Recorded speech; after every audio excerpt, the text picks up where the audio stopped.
Those who are aspiring for Mukti, this dimension that we are referring to as Mahakala becomes of paramount importance. The Mahakaleshwar temple, it will shake you from the root of your existence.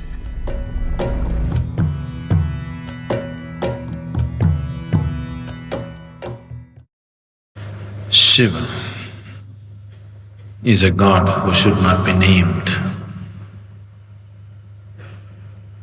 because to name him is to limit and curtail him.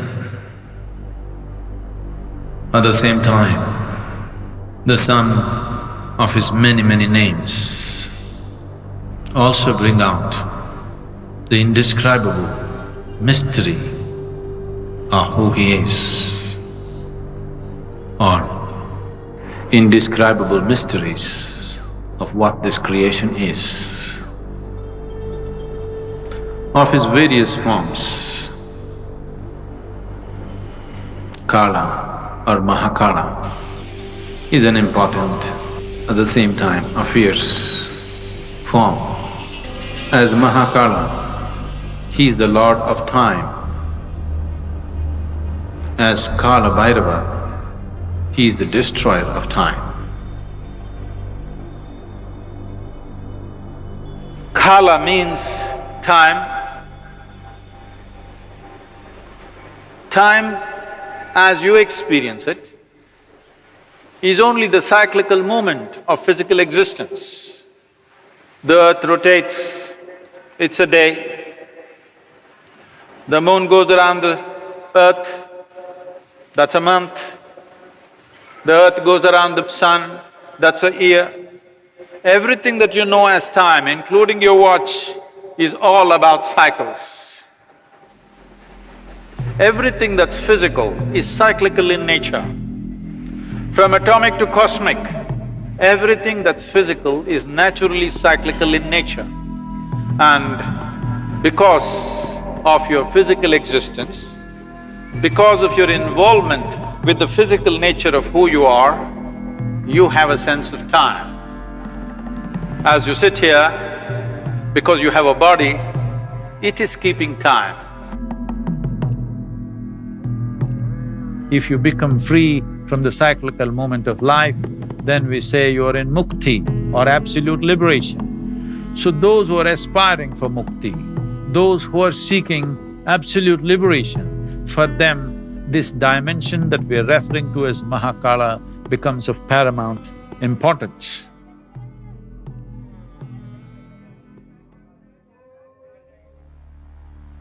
It once happened, the great sage Shukracharya, who was the guru for all the demons, did a tremendous span of austerities in worship of Shiva. And Shiva had to appear. When he appeared, Shukracharya asked for immortality. Then Shiva said, that is not possible. All that is born has to die. Ask for something else. Then Shukracharya said, give me the power of rejuvenation, that any kind of wound, any kind of disease I can rejuvenate, give me that power. Shiva, being the ultimate healer, the master of all herbs and medicines, gave Shukracharya the Sanjeevani mantra, the mantra for rejuvenating people from any kind of disease or any kind of wound or injury. Once Shukracharya had this Sanjeevani mantra, the demons became excessively bold and they waged battle after battle. All the demons who fall down in the battle with any kind of grievous wound, Shukracharya just revives them with the Sanjeevani mantra. So ultimately, the army of the demons can go on fighting without losing a single man.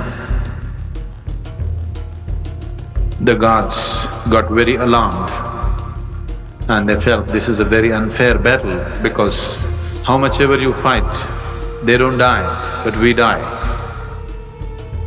So they went to Brahma.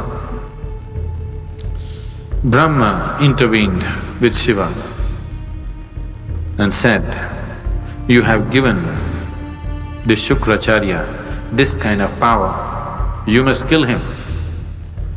Otherwise, there will be a complete imbalance in the world. The demons have an unfair advantage over the gods." Then Shiva said, "There is no need to kill him, I will contain him." Then the battle between the devas and the demons was going on. Shukracharya was going about uttering the mantra and reviving all the demons from their injuries and wounds. Then across the horizon, a terrible creature, an ogress, whose name was Kritika, came in a hideous form. She was one of the Shiva Ganas. She came and sucked Shukracharya into her womb. And there he remained as a fetus. And he was contained, and a balance was set forth between gods and demons. A more fair and just battles were fought. Then Brahma was so amused and he thought, it is only Mahakala who can do this, that without killing the person, he can completely contain his life. Shukracharya remained in the womb of Kritika and his Sanjivani mantra became impotent. Or in other words, Mahakala froze time for Shukracharya, that he cannot move on.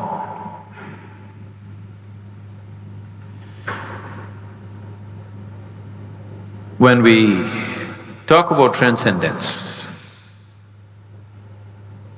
when we talk about spirituality, yoga, we are seeing how to go beyond the limitations of time and space. Because time and space belongs to the physical plane of the existence. Once you aspire to be spiritual, what it means is you're aspiring to be something more than the physical. Once you're something more than the physical, that means you're aspiring to be beyond the limitations of time and space.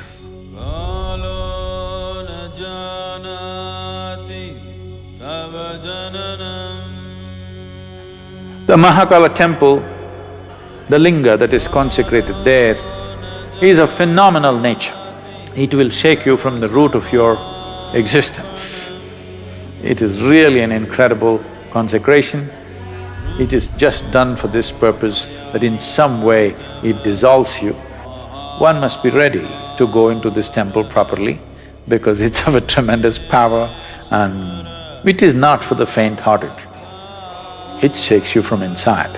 Every day, the offering that needs to happen to Mahakala is fresh ashes from the cremation grounds, because that's what he likes and that is what keeps it going the way it's going. Unfortunately, I heard that we're getting so bloody civilized.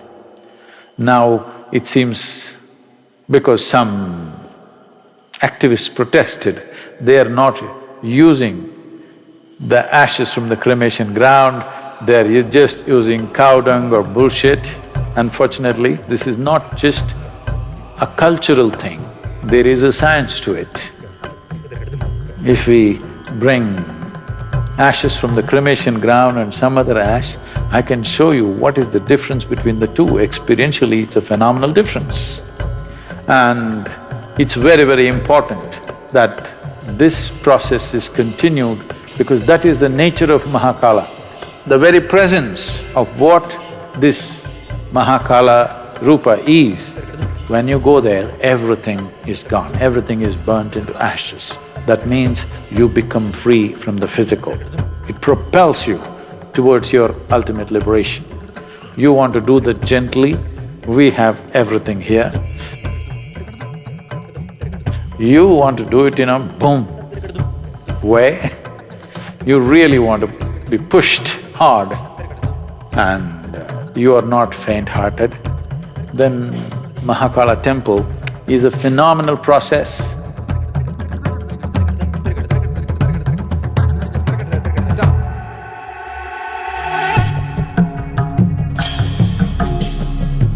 Your body should sleep, your mind should sleep, everything should sleep, but you must be awake. Every day, you have free enlightenment when you go to sleep. But the problem is you're unconscious.